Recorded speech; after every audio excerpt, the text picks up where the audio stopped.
Prezados amigos, telespectadores da TV Candidez, é com muita alegria que estamos de volta nesse sábado para mais uma edição do programa Nova Era. Nova Era é um programa espírita. Ele é feito para você, amiga espírita e não espíritas. Nós queremos dizer a todos vocês da nossa gratidão em tê-los conosco mais uma vez, através da TV Candidez, trazendo hoje o programa Nova Era, de que é um programa, é uma realização da AME, Aliança Municipal Espírita de Divinópolis, com a coprodução do CEP. E hoje nós temos a grata satisfação de recebermos em nossos estúdios o Dr. Francisco, que vem nos falar sobre um assunto de suma importância, a caridade material e moral. Bom dia, doutor Francisco. Bom dia, Vicente. Bom dia a todos os amigos, telespectadores da TV Candidez, especificamente e primordialmente os nossos queridos telespectadores do programa Nova Era. Isso mesmo. Seja bem-vindo, doutor Francisco. E nosso assunto é esse hoje, que nós estamos já nomeando a caridade material e a caridade moral. O que vem a ser a caridade material? Ela não é a mesma coisa que a caridade moral? Um pedaço de pão não significa a solução da fome? A caridade moral, material, é aquela limitada à assistência material. Ah, sim. E visando suprir uma necessidade premente, como a fome, por exemplo, através de doação de gêneros alimentícios, vestuário e outros itens. E a seu turno, a caridade moral é bem mais abrangente, podendo ser das formas seguintes: verbal, sim, material, gestual e mediúnica. A verbal é aquela caridade consistente em palavras consoladoras, esclarecedoras, edificantes. A mental são as ondas mentais da prece, o perdão, o amor. A gestual é um aperto de mão, um abraço, uma demonstração de carinho. Interessante. E a mediúnica, que é o amparo aos encarnados e desencarnados. Sim. Quanto à questão do pedaço de pão significar a solução da fome, sempre será a solução da fome em seu momento imediato. Ah, sim. Mas não uma solução definitiva. Essa definitividade depende de se resgatar no necessitado a sua capacidade de autoestima e subsistência. Interessante. Então, quer dizer, na hora que bater na sua porta, pedindo um pedaço de pão, naquele momento ali, aquele pedaço de pão será uma solução imediata. Imediata. Mas não será definitiva. Momentânea apenas. Ah, sim. A definitiva vai um pouco além. Nós temos que resgatar nesse necessitado a capacidade de autoestima dele e a própria subsistência. Aí já seria a situação da cidadania da pessoa em si, que é o sujeito de direitos e deveres. Exatamente. Interessante. Há desigualdades sociais verificadas entre as classes sociais. No usufruto dos bens terrenos perdurará nas épocas do porvir?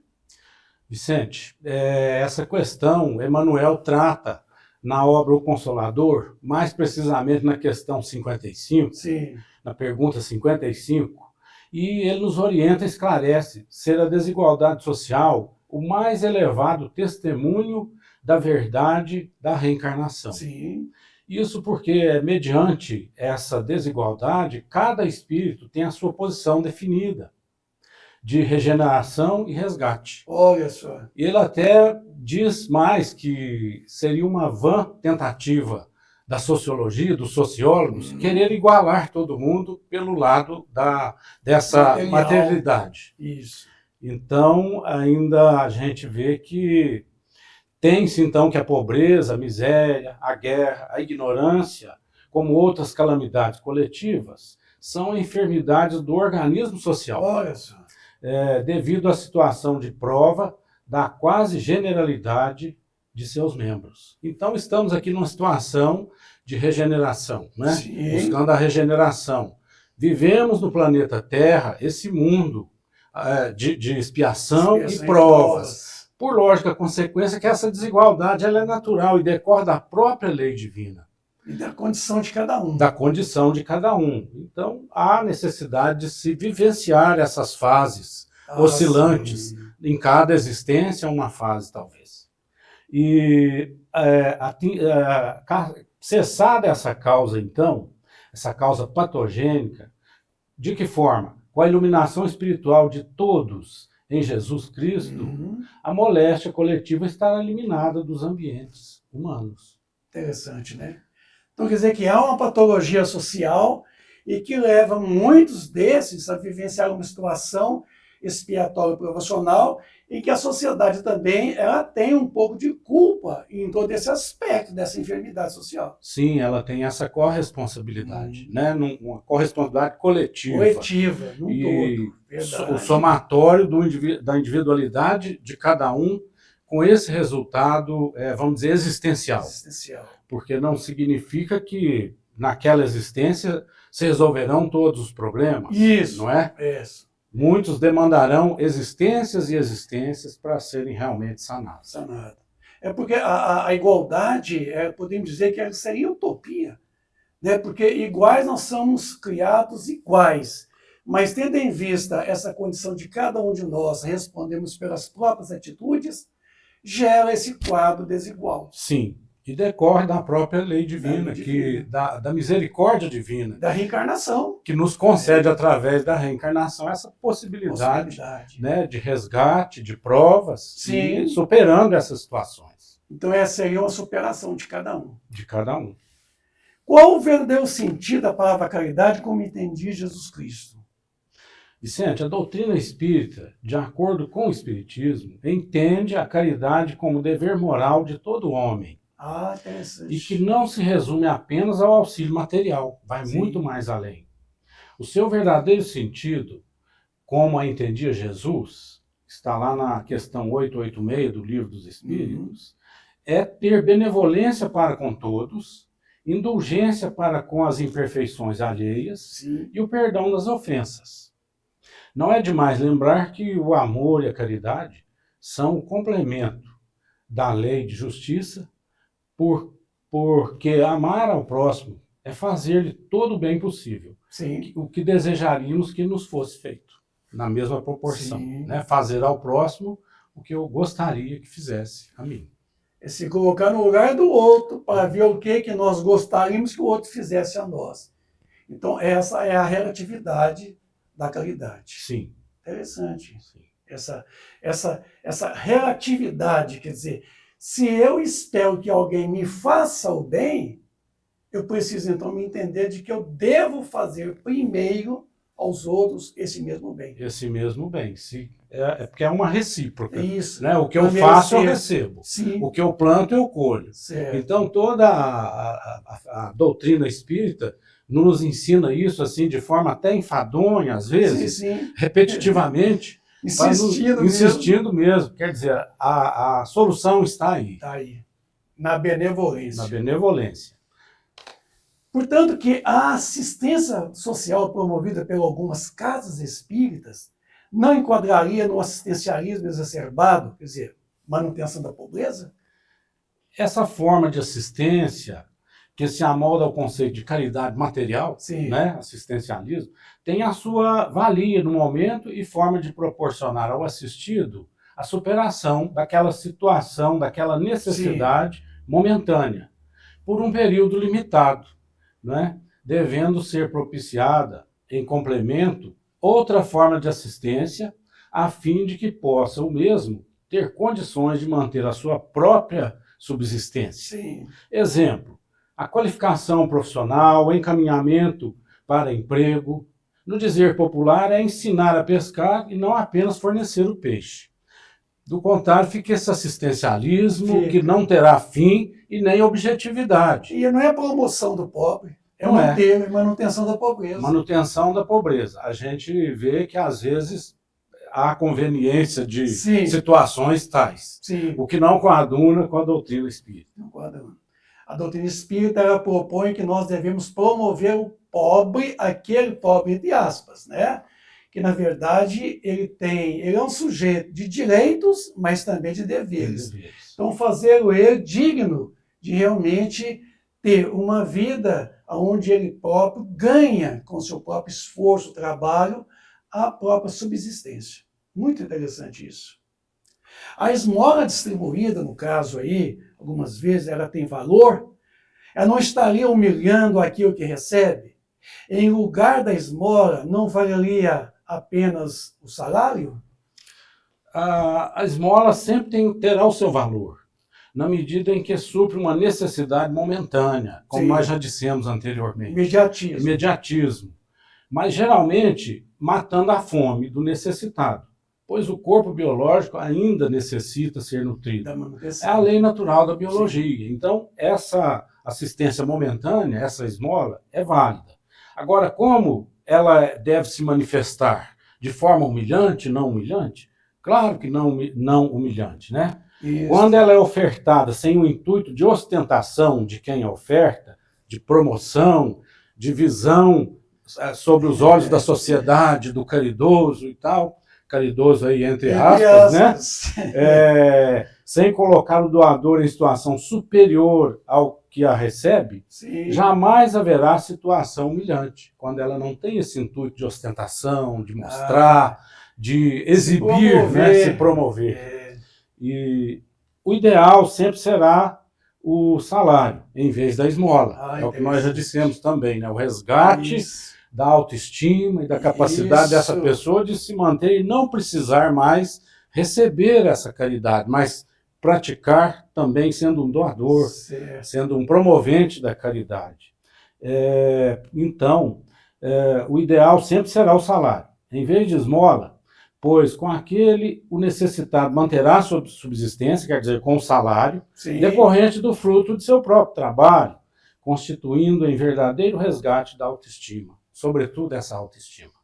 Aí seria benevolência. Seria mais do que a beneficência.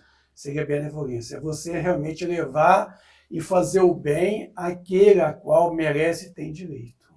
E nesse particular a gente pode às vezes até vivenciar situações, sim, como já vivenciei em uma época, em que determinado cidadão foi fazer uma caridade dessa natureza, certo, e sem nenhuma ostentação, sem nenhum exibicionismo, quase que no anonimato, e o necessitado, assim, com aquele orgulho ferido, de homem trabalhador, era um lavrador, um homem lutador, família numerosa, sim, ele se recusava a aceitar aquela, vamos dizer, aquela cesta básica, ainda que momentânea, porque ele entendia como ofensa a capacidade dele de se autossustentar.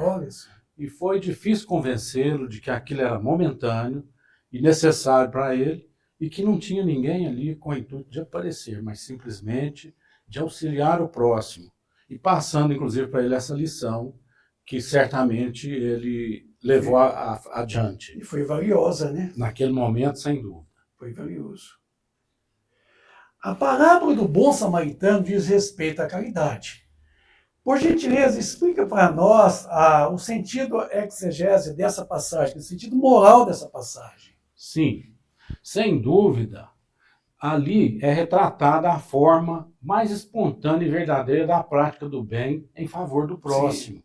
Até porque, espelhando a máxima, fazer o bem sem olhar a quem. Isso porque, à época, havia extrema rivalidade, uma antipatia pela própria, vamos dizer, origem, pela sim, etnia dos samaritanos e dos judeus.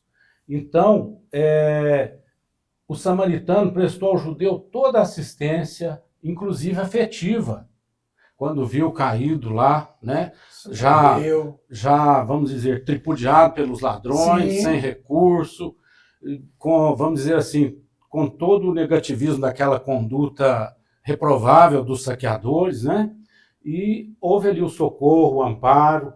Então, o samaritano se compadeceu daquele judeu, a ponto de pessoalmente levá-lo até uma hospedaria, sim, e custear todas as despesas decorrentes dos cuidados que demandava para seu restabelecimento físico. Muito interessante. Em momento algum, esse samaritano cogitou de ganho ou recompensa. o fez por puro amor ao seu próximo. Ah, Então aí está legitimada a caridade, né? sem ostentação. Sem ostentação. Eu acho que essa parábola ela nos ensina de forma muito clara, sem muito esforço até de raciocínio, Sim, né? Toda essa lição da espontaneidade. sim. Quer dizer, passou 2 judeus, né? Passou, quer dizer, um sacerdote, Inclusive, né? Um representante do poder religioso da época, né? Um levita, né? É levita mesmo? Levita. E passou 2 e nada se fizeram, não condoíram do coitado que estava lá jogado. Mas um samaritano, que era uma casta marginalizada pelos judeus, se sensibilizou nisso e prestou realmente a benevolência. É interessante a parábola do bom samaritano, realmente ela retrata a verdadeiro sentido da caridade, É o verdadeiro a sentido. benevolência. De forma muito de fácil entendimento, né? Entendimento. Muito transparente, muito Muito. objetiva. Doutor Francisco, haveria valor em doar somente o que está sobrando em nossa mesa? O que diz então a parábola do óbolo da viúva? Vicente, essa valoração da doação somente da sobra tem uma graduação relativa. Sim. Ela não deixa de ter o seu mérito, Seu valor. né, o seu valor, mas é relativa, pois não representa nenhum esforço da parte que está doando, Sim. né? Enquanto que em caso de inexistência de sobra, a doação de parte do todo que o doador tem, de que disponha, terá acentuado valor. Aí, ó. A parábola do óbolo da viúva diz justamente isso. Ou seja, terá mais valoração perante o pai a doação que não seja exclusivamente da sobra. Uhum. E mais ainda, quando essa doação é parte do todo ou este próprio por parte do doador. Aí, ó. Porque nós temos aí na parábola do óbolo da viúva que ela doou tudo que tinha, apesar de tinha, pequeno valor, mas era tudo que ela dispunha. Tinha. E não era sobra. Se fosse sobra, teria valor? Valor relativo, porque acho que até mais do que obrigação, porque está sobrando. Sim. O que está me sobrando, então eu não tenho necessidade de reter, Certo. por justificativa nenhuma. Eu tenho que dividir, distribuir, repassar. E no caso, ela só tinha aquela pequena quantia, né? Representada por uma moeda, e ela doou esse valor. É dar aquilo que você tem, é dar de si. Ela Isso. deu o que ela tinha de si. Era Porque tudo que ela tinha. nós temos atitude de doação e dar-se de si mesmo, quer dizer, aquilo que você possui, os valores intrínsecos. E realmente o óbolo da viúva retrata muito bem para nós que não é a quantidade, não é a soma, mas sim a intenção da benevolência aplicada naquele momento ali. Sem dúvida nenhuma. Tirou do usufruto dela, quer dizer, tirou daquilo que ela tinha e doou. E a gente tem o hábito de doar uma roupa velha, um sapato velho, resto de comida. O que nos é inservível, né? O que está ali entulhando. A gente vê chegar na casa espírita, assim, carros, um porta-malas cheio de roupas velhas, sapato, parecendo que o centro espírita é lixão. Para doar para os pobres, né? Mas raramente você vê um empresário chegando aí com tecidos novos, roupas novas, para doar para os pobres, realmente. Você que ligou agora o seu televisor, o seu celular, você está assistindo através da TV Candidez o programa Nova Era. Nova Era é um programa espírita. Ele é feito para você, amiga espírita e não espíritas. E hoje estamos recebendo aqui em nossos estúdios o Dr. Francisco, que veio falar sobre a caridade material e moral. E ele está discorrendo para nós aqui, nos mostrando dentro da visão espírita o verdadeiro sentido da caridade material, quando dela do imediatismo, ela suprime realmente uma necessidade imediata. Mas a verdadeira caridade é a benevolência, que é aquela moral a qual você aplica ao sujeito. O que é tão falado, então, faça para nós uma diferença. A beneficência e a benevolência. Sim. Aqui nós podemos começar conceituando que a beneficência está inserida na benevolência, que as duas, por sua vez, estão inseridas no conceito de caridade. Então, a caridade nós podemos ter a benevolência e a beneficência. A beneficência é aquela, vamos dizer, a caridade mais voltada para o lado material, imediato. Interessante. E a benevolência é muito mais que isso, né? É subjetiva. Ela tem então, beneficência tem um aspecto de assistência material, filantropia. Isso. E a benevolência tem um aspecto predominantemente moral, sendo a boa disposição de ânimo para com alguém, a estima, o afeto. Interessante. Assim, nós podemos dizer que a beneficência está inserida, contida, como eu já disse, na benevolência. E de modo ilustrativo, ter-se-á a figura de dois círculos concêntricos, Sim. um maior e um menor, né? Onde a benevolência é o maior. Envolve a beneficência. Os dois têm o mesmo centro, que é a caridade. É muito interessante essa expressão, essa conjugação de uma atitude, aquela de você socorrer o outro materialmente, né? E por trás dessa atitude, a intenção do bem, de fazer o bem, que é a benevolência. Como já foi dito aqui hoje nesse programa, né? Que está lá no Livro dos Espíritos, muito bem expressado, qual o verdadeiro sentido da palavra caridade, como entendia Jesus. Isso é fundamental para nós. E a doutrina espírita traz isso estampadamente em toda a sua expressão doutrinária, que a verdadeira caridade é você fazer o outro tudo que você gostaria que o outro lhe fizesse. Muito bem. Doutor Francisco, como podemos entender a seguinte expressão: fora da caridade não há salvação? Vicente, a caridade é a tônica de toda a doutrina espírita, né? Quando a gente inicia qualquer estudo espírita, lá já nos primeiros conceitos nós teremos aí a sinalização da caridade, que vai balizar toda a doutrina espírita, em todos os seus aspectos, né? Então, a finalidade da caridade não é outra senão a transformação. A doutrina espírita não tem outra finalidade senão a transformação do homem na sua marcha evolutiva, em suas muitas existências. Então está aí, vamos dizer assim, o objeto da doutrina espírita. Assim, condicionada está a sua libertação da ignorância à prática desse amor que se materializa na própria caridade.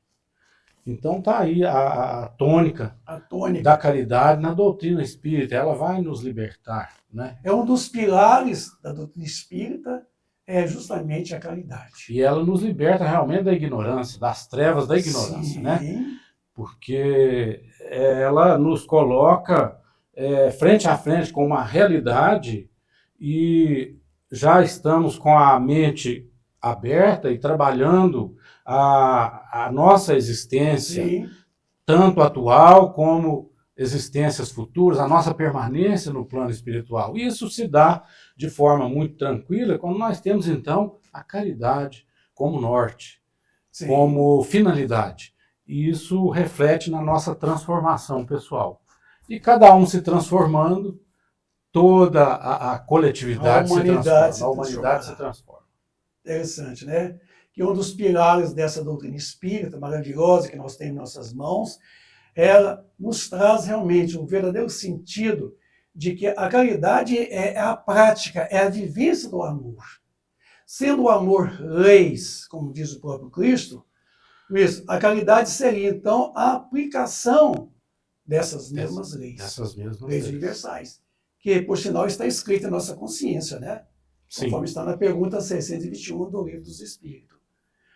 Doutor Francisco, faz parecer que essa pergunta agora parece com a precedente, mas não é não. O que quis dizer Paulo de Tarso com necessidade da caridade?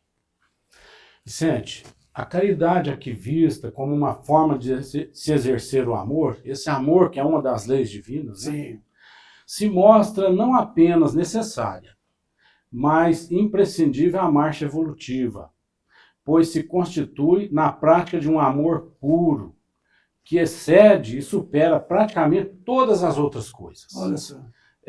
Na primeira carta aos Coríntios, capítulo 13, Paulo fala da existência da caridade tal como ora referido, sintetizando aí nos versículos 1 a 3, o seguinte: ainda que eu falasse a língua dos homens e dos anjos, e não tivesse amor, seria como o metal que soa ou como o sino que tine. E ainda que tivesse o dom da profecia e conhecesse todos os mistérios e todas as ciências, e ainda que tivesse toda a fé, de maneira tal que transportasse os montes e não tivesse amor, nada seria. Olha só. Veja só.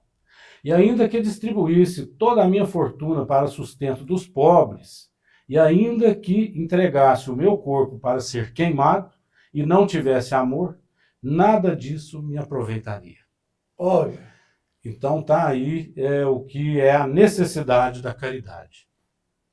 Nós trilhamos aqui a nossa marcha evolutiva, nessa existência, uma das fases, em existências anteriores também, futuras da mesma forma, tendo então como luz essa caridade, o caminho fica mais suave. Fica mais suave. Ela ilumina a nossa caminhada. Exatamente. Sim. Ela abre as possibilidades da gente poder tomar a direção que é o Cristo, né? Porque ninguém virá ao Pai se não for por mim. Palavras dele. Então, essa caridade seria realmente essa iluminação dessa trajetória, dessa caminhada evolutiva individualmente. Individualmente. E como diz, toda a síntese do porquê da gente estar aqui nessa existência tal como somos, essa oportunidade que nos foi dada pela misericórdia divina de refazermos esse caminho. Às vezes ficou um pouquinho apagado, às vezes houve um tropeço, às vezes houve um desvio por algum atalho, entre aspas, que resultou numa distância maior. Desvio. E assim a gente possa retomar a direção correta, que é a luz, a direção do Cristo, mediante a prática da caridade. Quer dizer, observando o pensamento do Chico Xavier, né? Se eu não posso voltar e fazer um novo começo, né? Eu posso fazer o quê? Um novo fim. Um novo fim. Então, quer dizer, isso quer dizer que nós podemos recomeçar na onde nós a qualquer tempo, né? A qualquer tempo, em qualquer momento. E a caridade seria realmente essa plataforma pelo qual nos conduzirá ao reino dos céus e ao reino de Deus. Certamente. Então, Francino, nós estamos chegando ao final do programa. Eu gostaria que o senhor fizesse as suas considerações finais aos nossos telespectadores da TV Candidez. A todos eu exorto que, pelo tema aqui tratado, não poderia ser de forma diferente, que nos coloquemos a serviço do próximo, através da prática da caridade, né? Seja da forma como já dissemos, sob o enfoque da beneficência, seja o enfoque da benevolência, mas sempre tendo aí por norte a fazer ao próximo aquilo que eu gostaria que me fosse feito. E assim nós estaremos nessa reciprocidade de ações positivas, atos louváveis, né? Porque se a todo tempo nós podemos recomeçar, então devemos sempre refletir sobre a caridade, que ela é uma espécie de tapete por onde nós vamos palmilhar aí na estrada evolutiva. Nós agradecemos, doutor Francisco, a sua participação. Esperamos que o senhor possa estar conosco em outras oportunidades no programa Nova Era. Nosso muito obrigado, mais uma vez. A todos vocês, amigos telespectadores da TV Candidez, é com muita alegria que o programa Nova Era chega ao seu final desse sábado, prometendo voltarmos no próximo sábado, às 9h30 da manhã, para mais uma apresentação de uma das suas edições. A todos tenham um bom sábado, um bom final de semana e até lá. Obrigado. Fica com Deus.